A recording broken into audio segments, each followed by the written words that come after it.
Buenas tardes a esta plenaria 6. Esta plenaria tiene por nombre, como saben, Mujeres en Educación Teológica Latina, y van a participar en ella tres de nuestras compañeras, que son Kathleen Griffin, Sofía Quintanilla y Elizabeth Salazar. Cada una de ellas va a hacer una breve presentación y posteriormente van a platicar sobre algunos de los puntos que hayan tocado ellas y sus compañeras a lo largo de sus presentaciones, y probablemente, si hay preguntas, van a integrar algunas de las preguntas en este último tramito de la plenaria, donde haremos algunos comentarios y preguntas. Muchas gracias. Bueno, vamos a empezar entonces presentando a Kathy Griffin. Kathleen Griffin es doctora en teología del Instituto Universitario ICEDER y pastora ordenada de la Iglesia Presbiteriana, en los Estados Unidos, y actualmente se desempeña como profesora y coordinadora del área de historia en la Red Ecuménica de Educación Teológica y participa en la Iglesia Antigua de las Américas. Katy, pues bienvenida y muchas gracias. Te damos la palabra. Gracias, Lourdes. Bueno, buenas tardes, hermanas y hermanos. Mi nombre es Katie Griffin. Vine a la Argentina con 32 años de edad y hace casi 25 que estoy aquí. Ya se me han transformado algunos elementos de la cultura en la que me crié, pero todavía no se me han quedado pegados elementos de la cultura en la que estoy madurando. Entonces, es con esta mirada intercultural que me gustaría abordar la exposición de mi experiencia en la educación teológica en Argentina.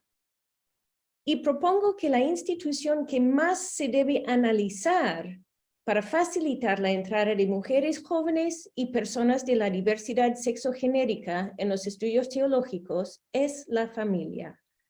La familia es una institución sociocultural que se construye en base al desarrollo histórico de una multiplicidad de factores. Y estos factores varían de un espacio y tiempo a otros. Entonces, no existe un tipo universal de lo que es la familia o de lo que debería ser. Hablaré desde mi experiencia para explicárselo. Nací en el seno de una familia de durantes, o sea, no creyentes, sino durantes, blancos profesionales del noreste, casi medio oeste de los Estados Unidos. Mis abuelos eran todos presbiterianos. Mis padres escaparon del legalismo religioso en el cual se criaron y rehusaron criarnos en un ámbito eclesiástico. Mi papá además es profesor universitario emérito en biología ambiental. El templo al cual salimos los fines de semana para adorar la majestad que hay en el universo fue el bosque. Mi mamá es cantante lírica, entonces nos llevaron a adorar la majestad que este universo ha legado al ser humano a través de las artes, en la ópera, la orquesta sinfónica, el ballet y los museos de bellas artes. Ahora, debido a la herencia de una cultura presbiteriana sin una fe viva, se nos impuso a mis hermanas y a mí implícitamente el deber de buscar la excelencia. La presión en este sentido fue terrible. En ningún momento se nos impuso qué podíamos o no podíamos hacer. El énfasis era en cómo lo hacíamos. Entonces, cuando decidí estudiar teología como creyente y no como escéptica, me aclararon que me respetaban, se alegraron por mi decisión y me hicieron saber que lo iba a pagar yo con mis propios ingresos. Y no tenía una iglesia que me conocía lo suficientemente como para becarme, pero sí tenía el impulso familiar de luchar por lo que me interesaba. Sí, tuve una crianza privilegiada en muchos sentidos, lo debo reconocer, y entiendo que no se puede esperar algo similar en la mayoría de los ámbitos evangélicos de la América Latina. Y no lo hago, pero sí quisiera señalar que la institución familia no es una institución unívoca y con formatos y culturas universalizados. Cada familia es un mundo, como he escuchado decir por ahí. Al llegar a la Argentina, no sé si me enamoré o si me enamoraron de un pastor pentecostal. Empecé a colaborar con un instituto pentecostal y en esa cultura eclesiástica en particular, parece que no hubo lugar para las mujeres solteras. Había que casarlas. Me acuerdo que en general, entre las mujeres que iba conociendo, las dos primeras preguntas que me hacían eran cómo me llamaba y si tenía novio. Y luego de casarme me di cuenta que las invitaciones que solía recibir para predicar antes de casarme eran en iglesias en donde había varones solteros buscando pareja. Y después de casarme, nadie me invitaba.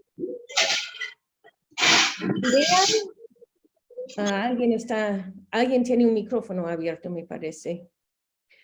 El ideal cultural era que al casarse, una mujer con un llamado al ministerio obviamente iba a colaborar en el ministerio de su esposo. Bajo el ala protectora del varón, la mujer tenía plena libertad, supuestamente, para desarrollar sus dones. Pero me encontré en un contexto ministerial en el cual no querían aprender a pensar con criterio o con discernimiento, especialmente no de una mujer. No les interesaban mis dones en esa congregación en particular, entonces no me dieron libertad para desarrollarlos. Pero sí tenía la ventaja que había llegado como misionera de otra iglesia y mi salario y los términos oficiales de mi ministerio los controlaba esa iglesia desde el extranjero.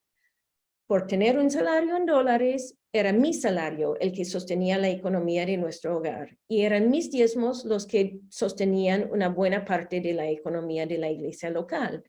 Entonces, tanto la iglesia local como su pastor, mi esposo, debían respetar los términos mínimos de mi ministerio académico. Pero el pastor, mi esposo, imponía límites importantes. Creo que fue sin darse cuenta, o tal vez sin querer, pero también queriendo. Yo debía estar horas en la iglesia los fines de semana, y ya que teníamos dos vehículos, éramos los remiseros de la iglesia. Llegaba al lunes sin haber descansado, sin haber avanzado en la investigación para mi tesis de doctorado, ni haber tenido tiempo para preparar mis clases, ni para hacer las compras o una limpieza básica de la casa, y tampoco para poder pasar un rato de calidad con mis hijos. El modelo cultural de familia en el cual me encontraba era de una familia que debía ser unida a todo costo y unida en torno al ministerio pastoral del varón. La hija del pastor debía cantar en el coro. Al hijo del pastor simplemente no le interesaba y se distraía, pero sus amistades debían ser de la congregación y no del colegio. Yo debía mantener silencio en público y en privado, cuando hablaba de mi disconformidad, o mi esposo se enojaba con su temperamento tano, o se reía de mí, o me decía que estaba cansado y no quería hablar en ese momento. Ni hablar del mito que indica, según Génesis 3, versículo 16, que Dios le decía a la mujer que tu deseo será para tu marido y él se enseñoreará de ti. ¿Qué pasa cuando el deseo de la mujer no es para un marido y se rehúsa permitir que él se enseñoree de ella? Es una situación difícil y violenta en un matrimonio pastoral. No porque él sea violento necesariamente, ni porque ella lo sea.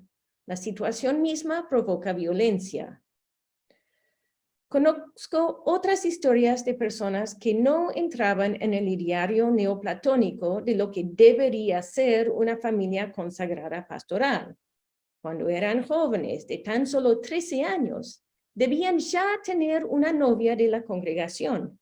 No importaba su propia orientación sexual, ni su propio interés o deseo.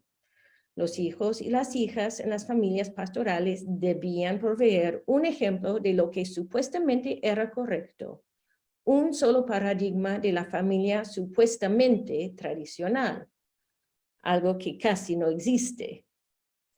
La homosexualidad y la soltería también son modos válidos de ser y estar, que no deberían degradarse por mandatos de relaciones esperadas, ni para cristianos y cristianas en general, ni para pastores y pastoras. No sé si mi experiencia de esposa de pastor es común o no. Intuyo que muchas esposas, hijas e hijos de pastores sufren distintos tipos de violencia en sus familias y en sus iglesias.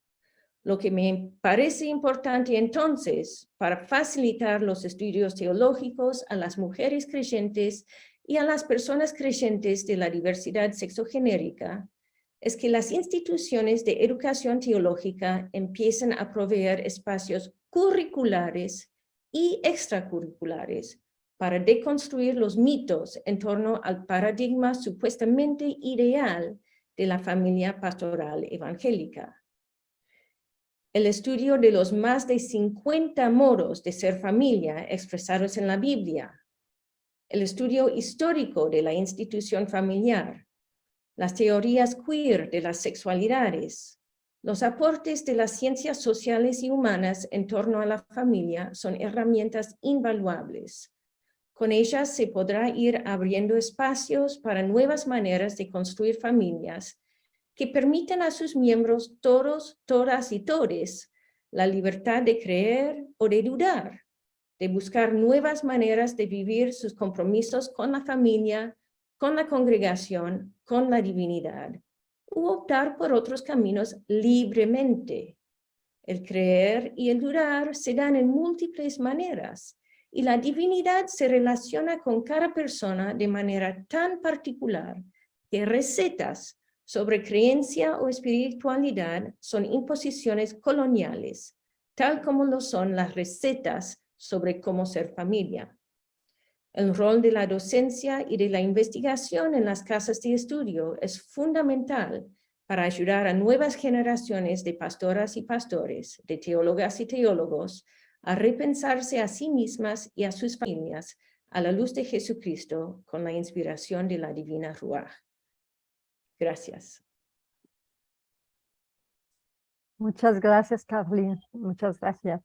Vamos a continuar entonces con la exposición ahora de Sofía Quintanilla, quien es costarricense y actualmente sirve como la asistente administrativa de rectoría y es profesora de Antiguo Testamento en Ceteca, Guatemala. Es periodista de formación, estudió en la Universidad de Costa Rica. Tiene una maestría en Administración Educativa de la Universidad Latina de Costa Rica y también posee una maestría en Divinidad del Harvest Bible University. Ay, perdón. Y puse el... Perdón, no sé, perdón. Tiene una maestría en Divinidad del Harvest Bible University y un doctorado en Teología con Prodola de la Universidad Evangélica de las Américas. Con su esposo Paul sirvieron como misioneros en Guadalajara entre 2006 y 2008. Regresaron a Costa Rica para asumir el pastorado en la Iglesia Unión desde 2008 hasta junio de 2022. Por 13 años sirvió... ¿Perdón? Hay alguien con el micrófono abierto. Por 13 años, Sofía sirvió en el seminario ESEPA en Costa Rica y en diversas posiciones, entre las cuales estuvo la dirección de las maestrías. Una disculpa, son todas estas alarmas. Bueno, pues Sofía, adelante, te damos la palabra. Muchas gracias. ¿Me escuchan? ¿Sí me escuchan? Sí, te escuchamos. Entonces aquí vamos. Bueno, muchas gracias por la oportunidad de compartir sobre mi experiencia en la educación teológica. Quisiera, bueno, obviamente voy a hablar un poquito como de mi desarrollo y ahí quisiera básicamente dejarles dos conceptos en esta primera parte de mi exposición. Una es inclusión y la otra es apoyo familiar. Inclusión porque, bueno, voy a contar un poquito mi historia más adelante, de cuando conocí al Señor, ya era una adolescente. Sí me interesé mucho por los estudios de la palabra, entonces en cuanto a estudio bíblico había en la iglesia, era una iglesia bautista, ahí yo me involucraba. Y llegué al seminario básicamente porque ya mi esposo y yo servíamos en determinadas áreas de la iglesia y fuimos invitados, Sol fue invitado a ser el pastor de la iglesia, nos ordenaron como pastores. Yo sabía que necesitaba herramientas, entonces ingresé al seminario, pero ingenuamente también ingresé con este gran deseo de conocer más al Señor. Y conforme fui avanzando en los estudios, ¿verdad? Es claro que en realidad para estar cerca o conocer o experimentar o de alguna manera vivir una espiritualidad que uno busca, no es necesario ir a un seminario. Pero de alguna manera también se dio un caminar y aquí es donde viene la palabra inclusión. La esposa del rector de ese seminario en ese tiempo me invitó a participar y a servir por aquí, a servir por allá, y de alguna manera también me contactó con lo que era la parte administrativa del seminario. Y eso me abrió los ojos a servir allá adentro. Estaba en la iglesia, pero empecé a servir también en el seminario. Ya traía una maestría, yo ya era periodista y traía la maestría en educación. Entonces, en los cursos muy básicos y ciertos niveles, ya podía enseñar, aunque estaba a la vez iniciando mi maestría.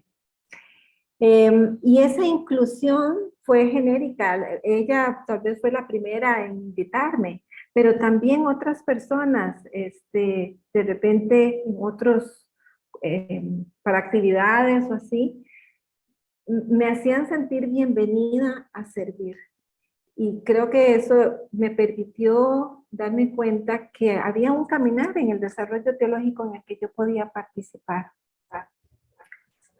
Luego, la otra palabra que les mencionaba era el apoyo familiar, ¿verdad? Sin lugar a dudas, yo creo que no podemos entrar en este caminar sin el apoyo de la familia. Ahí están mis padres en esta foto acá. Ellos todavía están vivos, ella es abogada, él estudió ciencias políticas en la universidad. Creo que hasta la fecha no conozco a nadie que lea tanto como mi papá. Libros de libros, impresionante su amor por la lectura. Y eso también marcó mi vida, ¿verdad? Y en esta otra foto está mi familia, mi esposo, mi hijo Sebastián, mi esposo Paul y nuestros dos perros que están en Costa Rica. Sebastián también está en Costa Rica. Tengo 2 meses de haber llegado aquí a Guatemala y a servir con el seminario CETECA.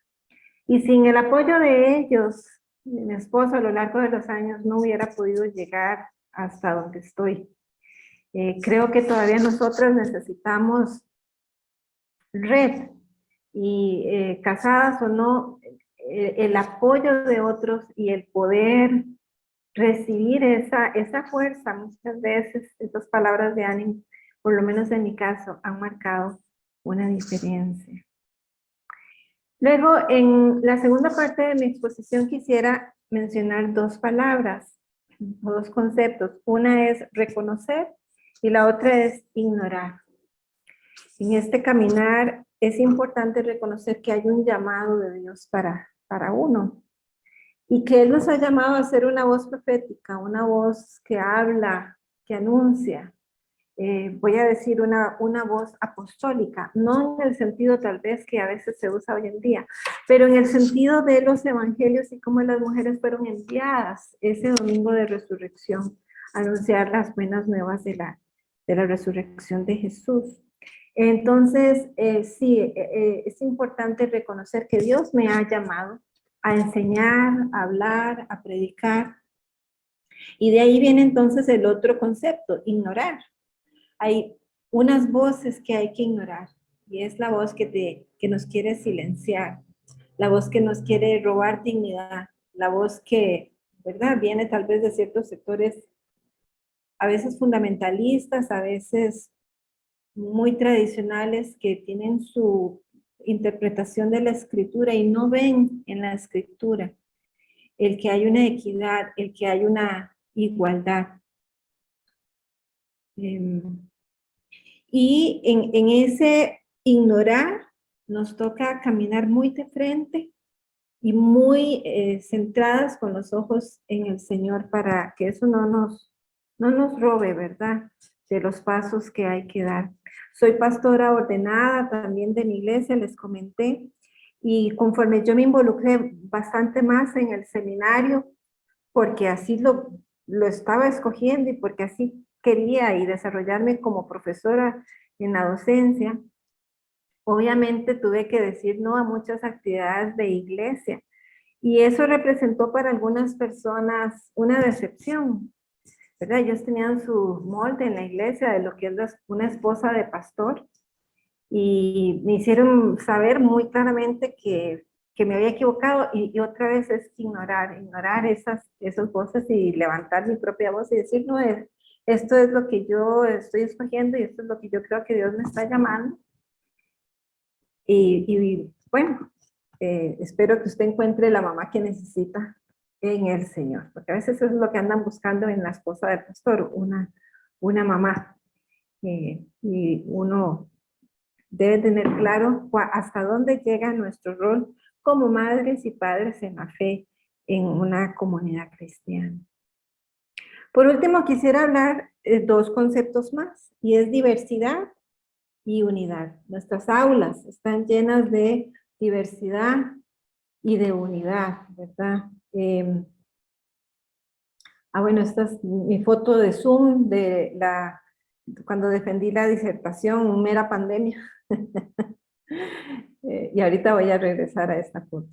Pero nosotros estamos llenos de diversidad en el aula. Gente que está recién entrando, muchachos y muchachas de muy corta edad, y a la vez personas que tal vez están haciendo su nivelación para una maestría o un doctorado. Diversidad, gente de diferentes países.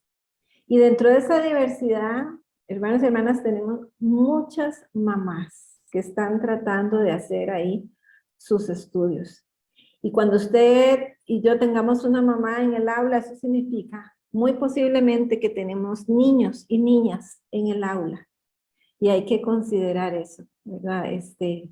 No sé la experiencia de ustedes en Zoom, pero la mía sí. Más de una vez ahí está la mamá y pasan los niños o llegan a preguntarle, ¿verdad? Y uno sabe que está repartida entre el canasto de ropa sucia, la olla de los espaguetis, los niños y la voz del profesor o la profesora. Aquí es importante en esta diversidad, pienso yo, apoyar a estas mujeres con una buena adecuación curricular. Creo que el esfuerzo que hacen es grande y uno debe considerarlo en lo que pedimos o esperamos de ellas.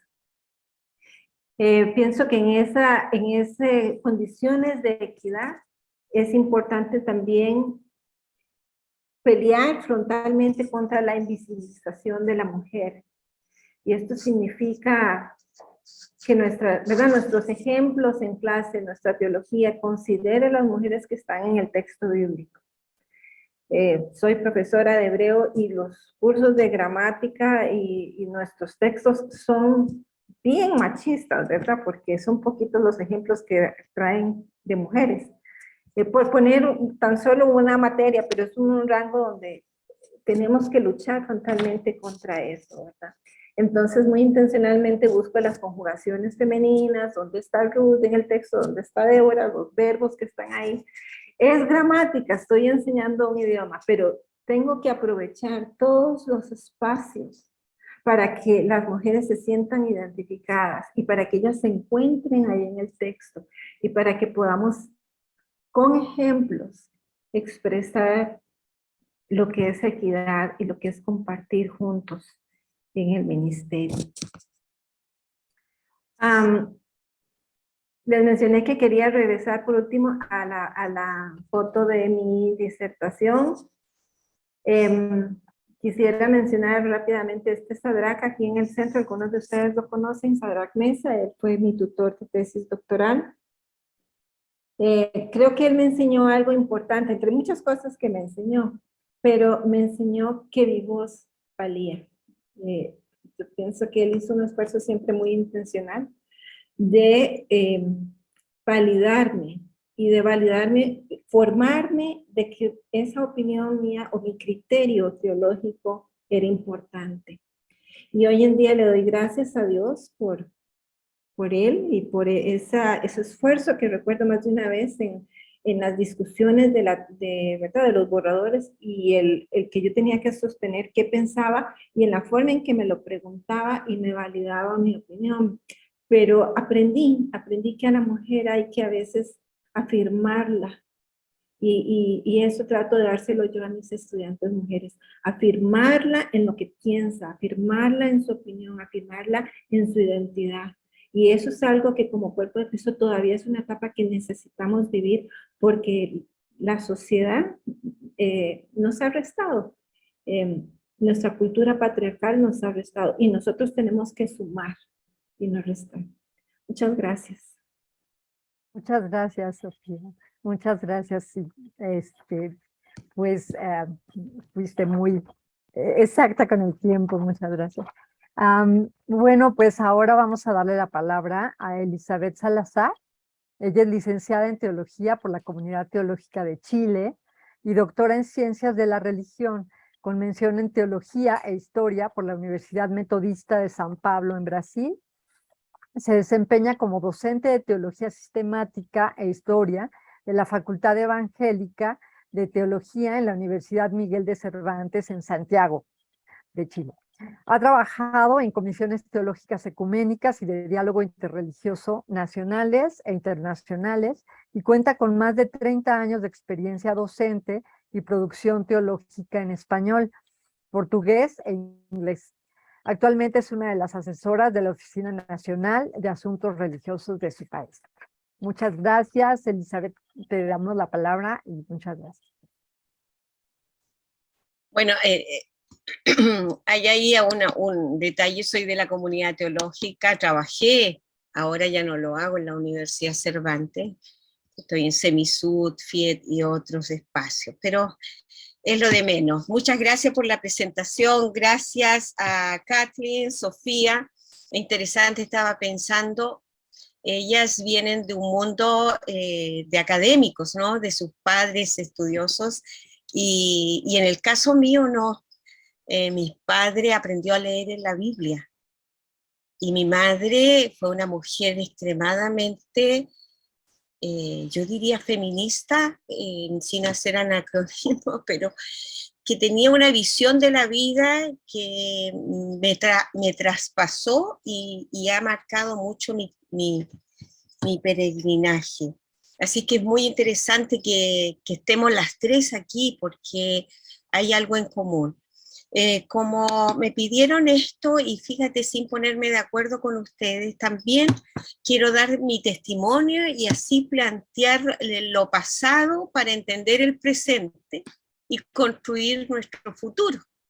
Mis estudios los inicié como estudiante de extensión en los años 80, en paralelo con los estudios en la universidad en el área de auditoría, contabilidad.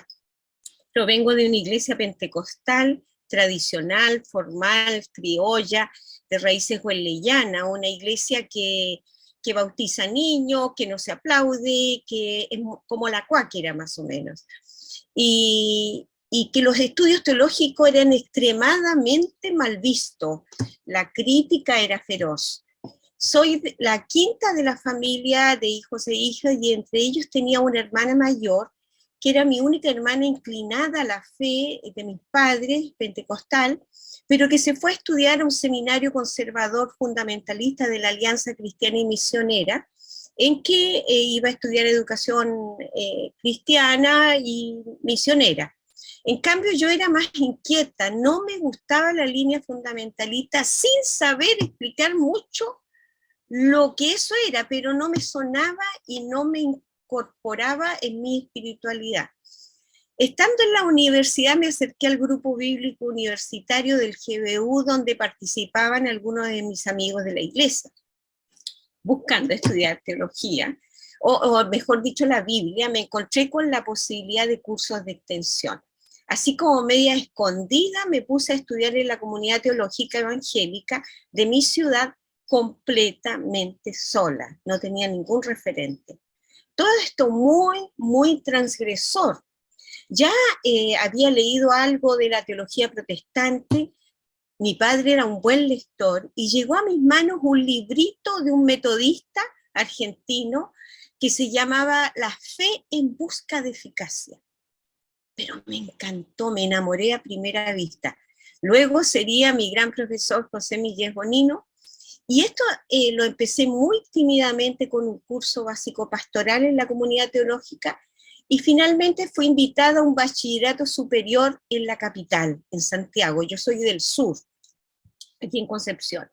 Allí me ofrecían una beca parcial, y como ya trabajaba, esto me ayudaba a solventar los gastos. Esto es con 20 años. Me fui con permiso de mis padres, estos campesinos simples que yo les decía, que no les pareció tan loco, y era una manera de que me pudiera dedicar a eso en mi mente inquieta. Tenía 20 años y no me quise ir escondida como otros lo hacían, y fui y hablé con mi pastor. Mi pastor era un anciano, y como él muchas veces vio que yo tenía un trabajo fructífero con niños, él y su esposa sorprendentemente me apoyaron, e incluso pusieron un billete en mis manos para que me pagara el pasaje. Esto era en un tren en mucho tiempo, y me fui el día en que fue un gran terremoto. Pues allí los hermanos de la iglesia dijo que era castigo de Dios. El día del año 85, en marzo, el día 5, un gran terremoto, y yo me fui a estudiar teología, con una carta de presentación bajo el brazo para la congregación que me incorporaba en la gran capital. Cuento esto porque en esa hostilidad de la visión de la iglesia pentecostal a la que yo pertenecía, con la teología y con el ecumenismo, esta congregación nunca me dejó sola. Sin comprender mucho lo que yo hacía, oraban, me acompañaban con amistad, me apapachaban. A esta sureña niñita, porque representaba, ahora estoy con 58, pero con 20 representaba yo creo que 15, por eso no quise mostrar ninguna foto de esa edad, porque era una verdadera muchachita del sur. El mundo de la academia era un mundo de hombres, pastores, con una visión liberal, pero que para la inclusión de la mujer no estaban los espacios claros.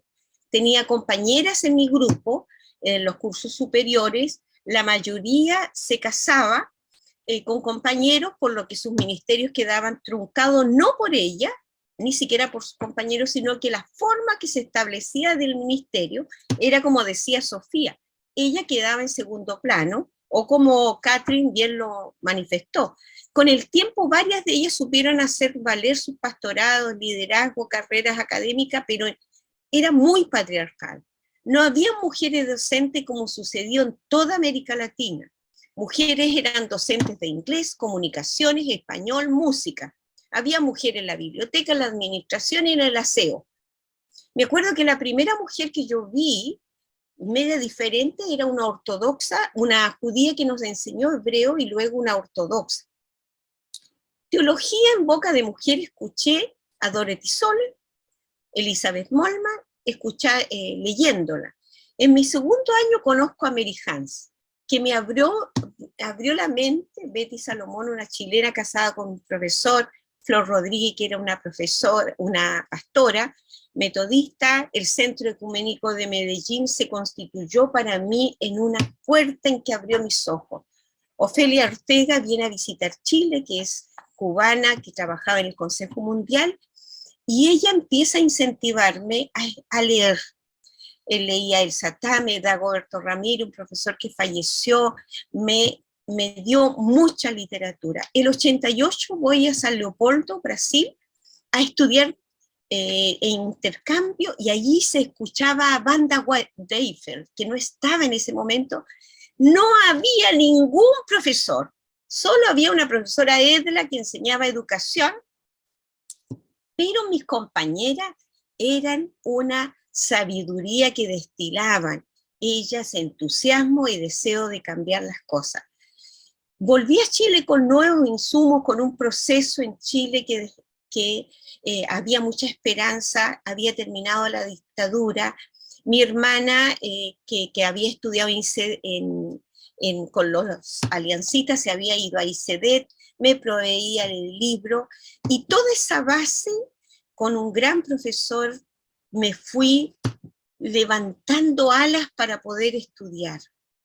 Y fui invitada, después de sacado mi bachillerato superior, que es licenciatura, a coordinar un programa de teología desde la perspectiva de la mujer. Ustedes no se imaginan lo difícil que fue. Docencia femenina solo podía enseñar en extensión. Me colocaban constantemente ejemplos de docentes europeas, feministas, que pateaban la Biblia, que dejaban al marido, etcétera, etcétera, etcétera. Fue un desgaste tan grande que cuando me ofrecieron a mí irme a hacer un curso a Bosey sobre género, me di cuenta que el problema era el currículum teológico, había que cambiarlo. Si hay algo que marcó el peregrinaje para mí teológico fue la soledad, estar sola como mujer, como joven, soltera, como pentecostal, porque los bautistas, luteranos, metodistas, todos tenían espacio, pero yo era de una iglesia que no era del mundo ecuménico, no tenía espacio ninguno, no era ni de allá ni de acá. Entonces, todo ese peregrinaje en soledad cambió cuando pasó el tiempo, después que me fui a Brasil, y vuelvo en 2001, cuando vuelvo a Chile, con mi doctorado bajo el brazo, legítimamente académica, y en algún momento me doy cuenta que con tesón y una familia maravillosa y un compañero maravilloso que no es pastor, había logrado una maestría y un doctorado, 2 hijas maravillosas que me acompañaban, y que en la que pude optar, o me quedaba en la academia o volvía a lo teológico.